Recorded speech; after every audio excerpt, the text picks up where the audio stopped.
All right, so this is lesson 3. So this one's called Framing a Great Shot.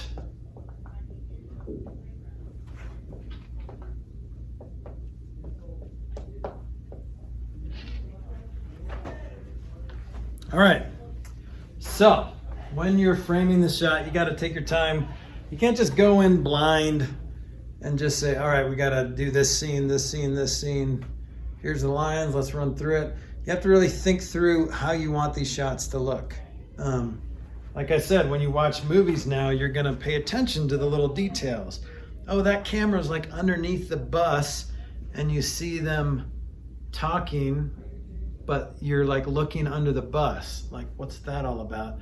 But in the past, we don't even notice things like that. But that's just a nice creative way to see the scene, you know? And it also communicates emotion. It communicates like this, like we're not supposed to be listening to this conversation, but we're hearing it. Okay, so it kind of gives this feeling of mystery to the audience of how they're viewing it. So you can manipulate or you can influence people on how they watch your film by the frame of the shot. Okay, so first step, take your time. Think about it. What kind of emotion do you want to leave the audience with?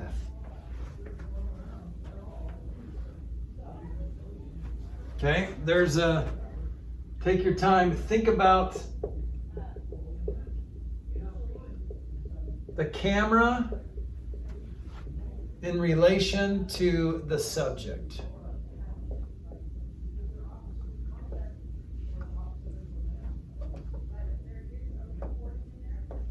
Okay, think about the camera in relation to the subject. So when you, and we'll watch some examples of this, we're going to talk about this later, but there's a high angle and there's a low angle. A high angle looks down on a subject. So what does that communicate? As the audience, you feel like this subject is intimidated by you as the audience, or there's an intimidating effect, or the opposite. But then the low angle, when you look up at a taller person or something, then it just feels like, oh, they're overpowering, okay? So the angle of the shot can communicate that, but it also communicates that emotion as well, which is powerful. That's why film is just powerful. All right, so this expresses emotion.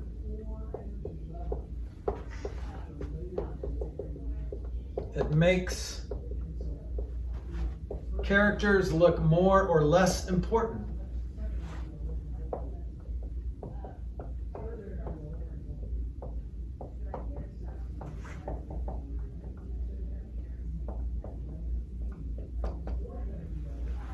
So it also affects how the audience feels.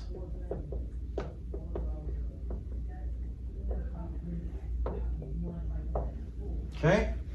So take your time to think about the frame of the shot, because it's going to make a difference. All right? All right, we're going to watch something real quick. We're going to talk about the rule of thirds.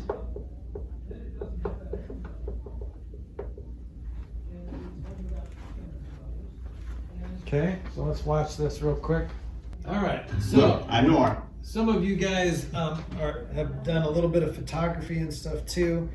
So this definitely applies to photography as well as film, but again, that communicates some emotional things as well. So one of the things that I like to do is, like the rule of thirds, just put your subject a little bit to the side, right or left, and then that communicates that what you're seeing is bigger than the subject, and what you're feeling is bigger than the subject and what's coming out of the subject's mouth. It's amazing what those subtle things can do to emotion, okay? So rule of thirds, you guys got it? Now sometimes it's appropriate to go right in the middle. All right, there's definitely some appropriate things to do. Like what he was doing, those boring shots, they kind of work because he was in front of a white background or anything like that. Then it's kind of silly to do a rule of thirds on a white background because, well, it's bigger, but there's nothing there. Okay, so sometimes it's okay. Most of the time, you can do whatever you want, really. But rule of thirds is just a nice way to keep it interesting and less boring. All right. Okay, so now we're going to get into the right shot. So these are the different shots. So choosing the right shot.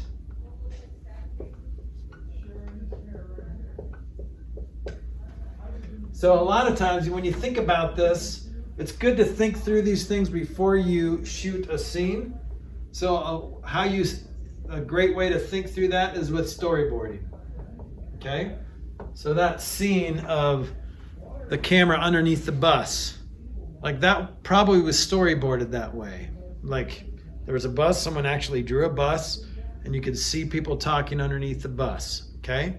It's just more interesting, but it has to be planned out. Sometimes, especially shots like this, oh, there's a bus there across the street. I wonder what it would look like if I shot underneath the bus.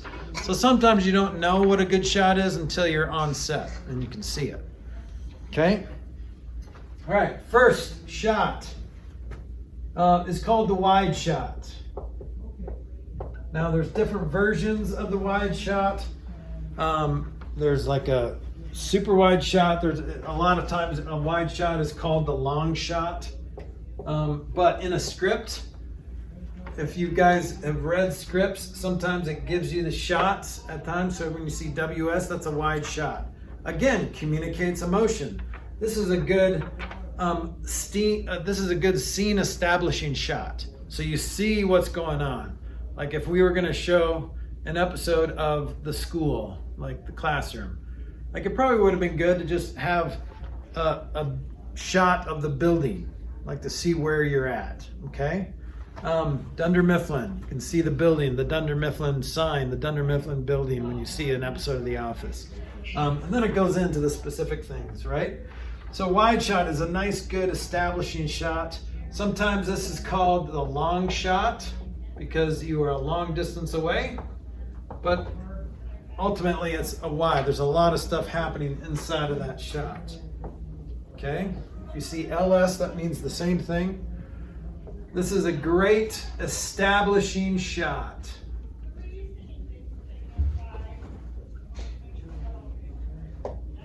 Okay? Now, sometimes you'll see an extreme shot or an extreme wide shot or EWS. Okay? I think I showed you Jason's film, like the part where they're facing off, they're a good distance apart. That would be an extreme wide shot. So the camera was back there quite a ways because I wanted to communicate the distance, or Jason wanted to communicate the distance between the opponents. And then when they come together, they're running, and it takes a while to get to that opponent. So they gain speed, and so you want to communicate that distance, and that's the best way to do it. These extreme wide shots. I'll show you another fun video that we did as a fundraiser, but yeah, it's kind of embarrassing, but we'll show it to you a little later. All right, so extreme wide shot. You guys good with the wide shot? All right, let's go to the mid shot. Okay, MS is what you'll see in a script. Or medium shot, or mid shot. Basically, it's the upper half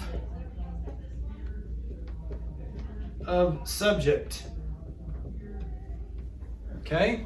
Now this is great if you want to include some hand movements. Like if you're doing a really close-up shot and they're communicating with their hands, then you don't want the close-up shot, right? You want to scoot back a little bit. But if you don't want, if it's not full body language and it's just hands, then that's a good reason for a mid shot. So hand gestures, especially if you want to capture hand gestures. Okay. All right. So this is really what's mostly used. This is the most natural shot. if you were talking to somebody at a, well, now it's a little different because you have to be socially distanced, right? But if you were talking to somebody and about this far away, you would see the mid shot, okay? Now it's a little bit longer. It's a longer distance, so it's more, you would see more of somebody, but this feels most natural.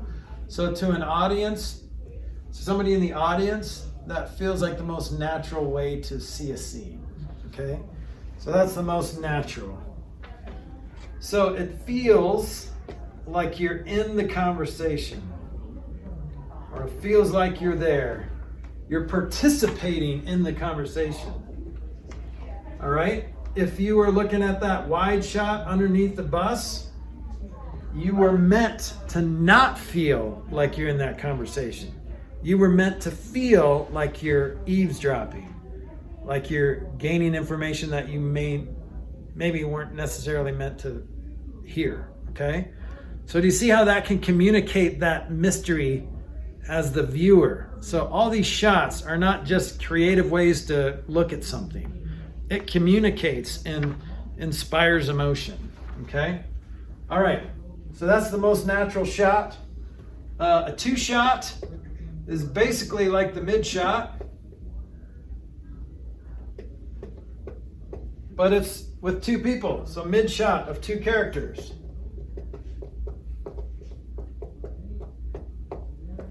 So if two people are talking, do the two shot, okay? Over the shoulder, or OTS. You will see a lot of these, and these are always awesome. Because what it does is that you see that depth of field, you see the blurred out shoulder. So sometimes what we've done in the past, we forgot to get a scene of something, and then we've sent an actor home, and we say, uh-oh, we forgot to shoot that. They need to be in that scene. So we borrow somebody's shoulder, and so that we just put the camera right there, and the audience doesn't know whose shoulder that is, but it's a shoulder. Now, it doesn't technically have to be a shoulder. It could be like the side of your face. It could be like your arm. If it's a lower angle shot, it could be just anything, any part of the body. But over the shoulder is typically what you would see. And it's cool because it communicates that the subject is not by themselves, that they're interacting with someone. But if you just did a mid shot of the subject, then yeah, we kind of know they're there, but the over the shoulder puts you, again, like you're overhearing something, or you're right there with it, but you're not in it, okay? So over the shoulder, these are great. All right, and then you've got the close-up. This is what you can't get in theater. So if you guys are theater actors, and a lot of you are, when you move into film acting, you don't have to be big. Well, Mrs. Pottis says, make it so the back row can see you and understand you when you talk and stuff. With film, it's different. And so the transition from theater to film is sometimes difficult for actors because they're used to basically overacting.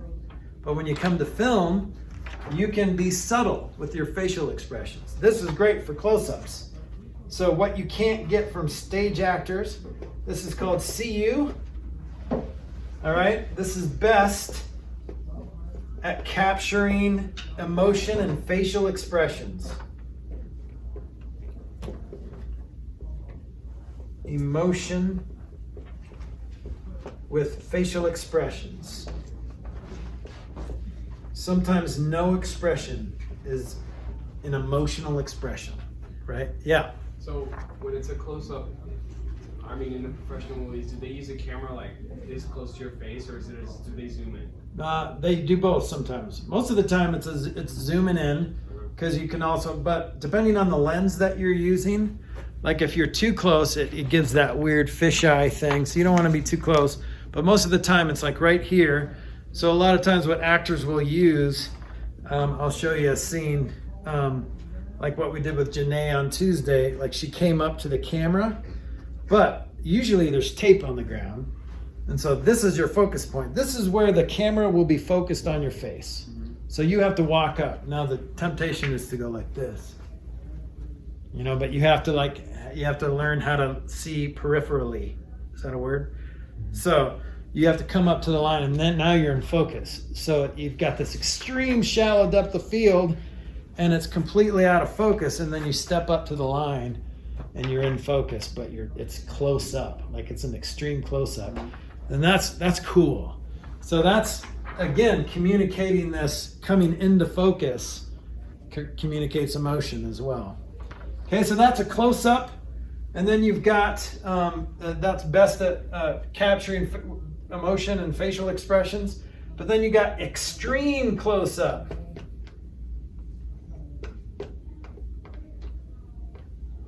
So extreme close-up, or ECU. So like, for example, just the eyes. You guys have seen plenty of scenes where you just see the eyes of something. Like just the, one of the most freakiest one is in Lord of the Rings when Galadriel, like when she like does that freaky, I don't know. But you just see her eyes, and she's all pale and weird, and it's creepy. So just eyes, mouth, hand, etc. So this is what you want to do when you want to see the details of something. Great for these are called cut-ins. So for example, if you say, oh, they left me a note, and so you look at the note, and then there's a over the shoulder or something, or extreme close-up of what they're reading, so the audience has a chance to, so that's called a cut-in. So technically, they could pick it up, like in stage, you would pick it up.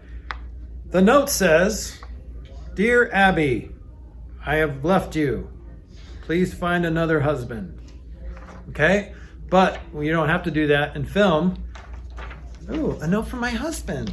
Yay. And then there's a close-up, and then there's an extreme close-up of her doing this with her lips. Okay? That communicates a lot better than, "Dear Abby, please find another husband." Oh, why? Can you see me back row? Yeah. So I love stage and theater. I mean, don't be offended, but I'm just saying you the difference of film. Okay. So far, so good. So now this is you guys probably caught that with an extreme close-up. I'm gonna do it here. You can do this where you're close up like this, and you can cut off the top of your head, and sometimes it's advantageous, especially if you don't have hair, but it's never okay to do this, to go down. You probably can't see this, to go down and cut off the chin or the mouth. Okay, because in film the mouth is kind of what defines you a lot. Okay, so you can cut off the top of the head, but never the bottom. So you can cut off top of head, but not chin or not bottom. Okay? So far, so good? All right, so these are the different shots and where you're placing, how you're framing your subject or subjects. Okay? There's more to this. Now, these are the shots, but you can do all this by just holding the camera. You can do all this by moving the camera, or with a camera on a tripod. So that is going to communicate some things as well. So we're going to look at some other things here.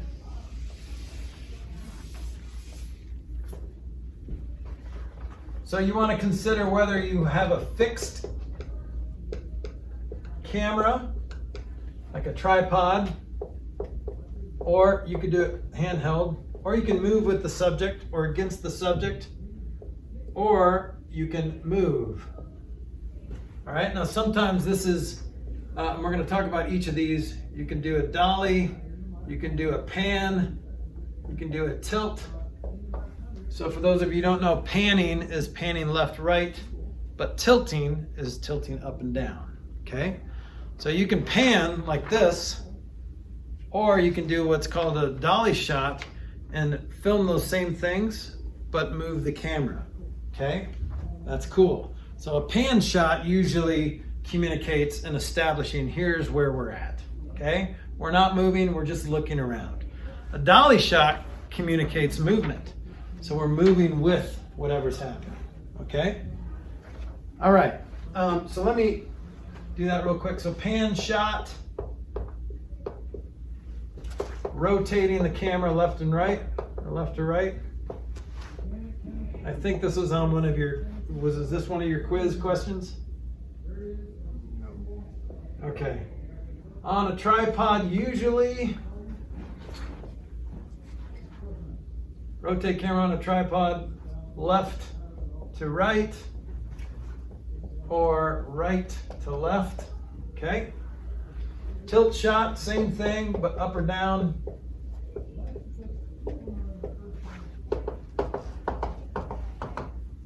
So, yeah, so how did I word that? Up to down or down to up, down to up. Oh, this would be the cool way to write it, I guess. Down to up, or up to down. Okay? So these are good. These kind of things are good for establishing shots as well, just like that wide shot is. But again, it communicates the vastness of the scene, right? So you're establishing where you're at with a pan shot. You wouldn't typically do that. Well, sometimes you do that with a dolly shot, but that's like if you're wanting to bring the audience in. So you would use a dolly shot, like coming in around the corner or something. You walk with the camera like that, and you're bringing the audience in. But a pan or tilt is the audience is there and they're just looking around. Do you hear that? Do you see the difference? See how that can communicate a different feeling of who's ever watching it. Will just, depending on how you're doing this camera, is going to communicate, make them feel different. It's crazy. All right, then you got handheld shots. Handheld shots. So this adds a little chaos.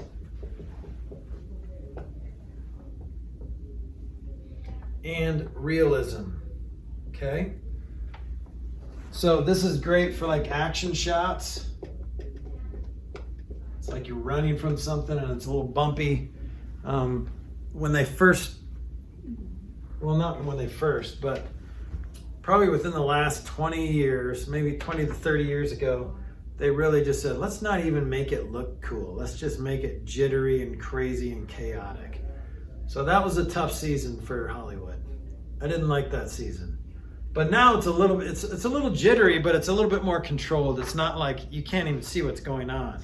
There's a few films like that where you're like, I don't even see what's happening because the camera's so bad or so jittering, and there's no like image stabilization and stuff like that. So it's really chaotic, okay? But if you want to communicate chaos, that's a great way to do it, okay? Action shots, and usually it's great if you have some stabilizers. Now, a lot of lenses have stabilization in it. Cameras have that in it. Or you can buy these separate devices, like one of, probably the most well-known one is called the Ronin. So there's a Ronin for big cameras, and then there's a Ronin for actual DSLRs and iPhones and stuff. I think they're like the little ones are like $700, but basically it's like a gimbal. So you can do this with it, and the camera is still facing forward. You can bounce all around, and it doesn't do anything. It's pretty cool. So those are steady cams or drones or things like that. Not drones, but steady cams or Ronins. Okay. All right. Now we've got the angles. So your camera angles. we started talking a little bit about this, but you've got like an eye level. So this is the default, right? Eye level, which is what you normally do, and then you got your high angle. So putting the camera up high and facing down. So this, what this does is it diminishes the subject. It makes the subject look small. So this diminishes the subject. Okay? Makes them feel less important.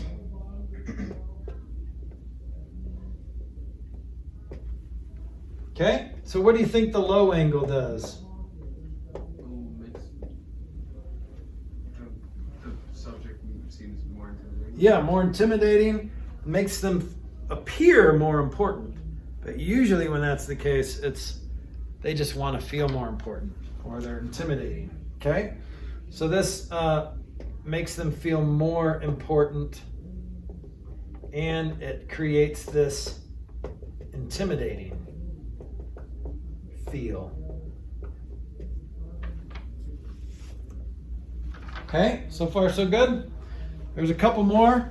There's the bird's eye. And obviously they call it bird's eye because it's like a bird was flying over and is looking down on the scene. Okay?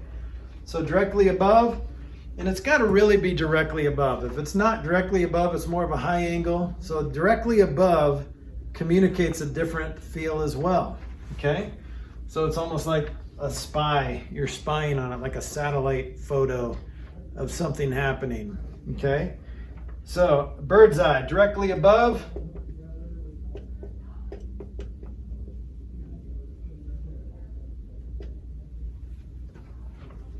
So this shows, like no other angle does, the space between subject or subjects. So the space between subjects and other parts of the scene, okay? So if I were to film you guys, there's really, and camera makes it even worse, like I can tell how far apart you're sitting. But the camera makes it look like you're sitting basically next to each other.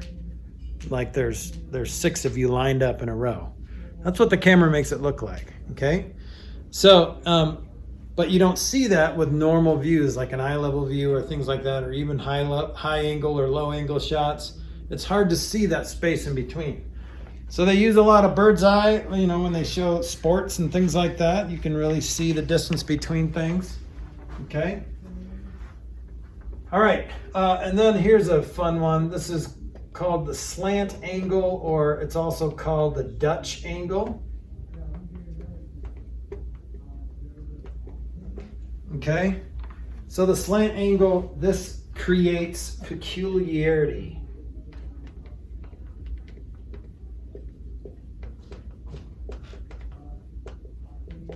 Okay, so a lot of times if someone was poisoned or something like that, like you see like these different weird things, but a lot of times it'll be a Dutch angle. So and a lot of times you don't even recognize it's a Dutch angle, but you feel the Dutch angle of it. You feel like something's not quite right.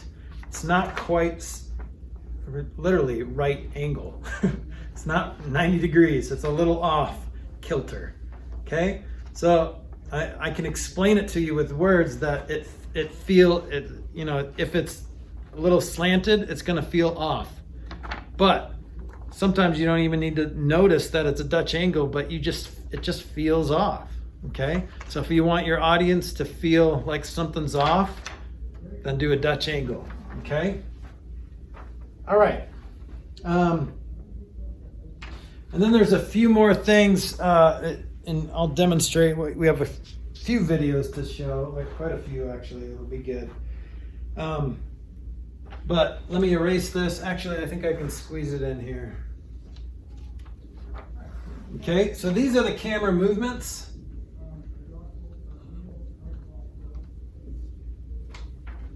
So a dolly shot, we talked about that. or it's also called like a trucking shot or a tracking shot. But this basically is camera moves along usually a track.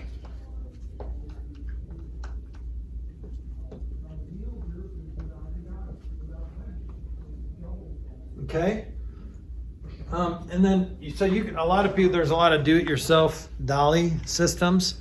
You can put, basically you can put like a, what Nathan did is he has a tripod that he normally uses, but then he made like basically a piece of plywood, and on top of the plywood, he put places for him to put his legs of his tripod. Okay. And then on the other side of the plywood, he put skateboard wheels. So the skateboard wheels kind of surround, and then he has PVC pipe so that he can just lay out, and then you can basically dolly that camera back and forth, okay? And the smoother the better, and it just looks cool. It just looks like a cool shot, all right? But you can do it with anything as long as it's not bumpy or weird. You can do an office chair. I could take this, put a camera on that chair, and just move it along the classroom, and that looks cool as long as it's not bumping over rocks or anything like that. You can use a skateboard. Skateboards are great. Put a camera on a skateboard, especially if you want a lower angle shot. That's a great shot. It's a good looking shot. Okay. So a trucking shot, this is very similar. And a lot of people define these differently, but a trucking shot is a dolly shot that moves with the subject. So, if a subject is running, a trucking shot, they call it a trucking shot because sometimes they're in a truck, in the back of a truck, because the camera is in the bed of the truck, and you're following a runner or something. Okay, it's called a trucking shot. All right, a dolly shot is not necessarily following the subject. Sometimes it does, but it's really just kind of a cool way to enter into a scene. Okay. All right, so you're gonna see this cool example here, but you could, if you wanted to focus in on somebody, if I wanted to focus in on Ava, I could just move the camera closer. Or what's the other thing I could do? Zoom in. You could zoom, okay? Now, digital zoom is always poopy, so never use digital zoom. But if you have an optical zoom, it's great. But a lot of times it's you have to be really careful so that you can actually make a little thing that increases your torque. So if you have a long bar on the zoom lens, then it's easier to make a smooth motion. But if you're just doing this, it's probably gonna be choppy, okay? But you could do both by doing this. So here's what happens if I start here on Ava, and then I move the camera back, but I'm zooming in on Ava. So Ava's face stays in the same place, but what happens to everything else? It gets weird. So this shot right here of me focusing on Ava looks different than and zooming in, so her face is filling up the screen. This shot, the background looks a lot different in this shot than it does in this shot. Even though Ava's face looks exactly the same, the background looks different. Anyone know what kind of shot that's called? So when you either back up and zoom in, or you get closer and zoom out, it starts with a V. And an Alfred Hitchcock did this very close. That's what you're not even. It was actually in a movie, and they named the shot after the movie. Anyone? Alfred Hitchcock? What? Who's in the movie? Oh, I don't even know. But it's an old movie. It's like it's decades old. It's called Vertigo. So the vertigo shot is when you see both. Okay, so I'm going to show you some of that. But there is a difference. Like if you dolly in, that's cool, but you can zoom in. So it just creates a different effect.